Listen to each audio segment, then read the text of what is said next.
வணக்கம். பொங்கலுக்கு வாங்கின மஞ்சள் அந்த கிழங்கு மாத்திரம் எடுத்து மேல் தோலெல்லாம் எடுத்துட்டு சின்ன சின்ன பீஸாக கட் பண்ணி வீட்டுக்குள்ளேயே காய வச்சுருந்தேங்க. ஒரு 3-4 நாள்லேயே இந்த மாதிரி நல்லா ட்ரையாக காஞ்சிடுச்சு.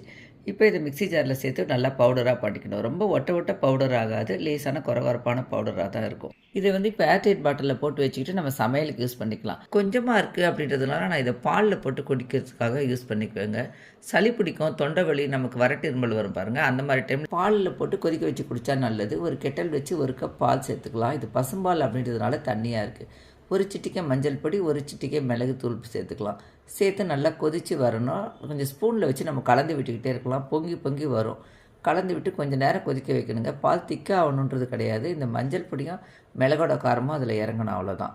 அதுக்கப்புறமா கேஸ் ஸ்டவ் ஆஃப் பண்ணிவிட்டு ஃபில்டர் பண்ணி சூடாக குடிச்சு பாருங்கள். தூக்கம் வராதவங்களுக்கும் இது நல்லா தூக்கம் வரும். டேஸ்ட்டுக்காக வேணுன்னா கொஞ்சமாக பனங்கற்கண்டு சேர்த்துக்கலாம். இதே மெத்தடில் நம்ம கடையில் வாங்குகிற மஞ்சள் பொடியிலையும் செய்து பார்க்கலாம். ட்ரை பண்ணி பாருங்கள். தேங்க்யூ.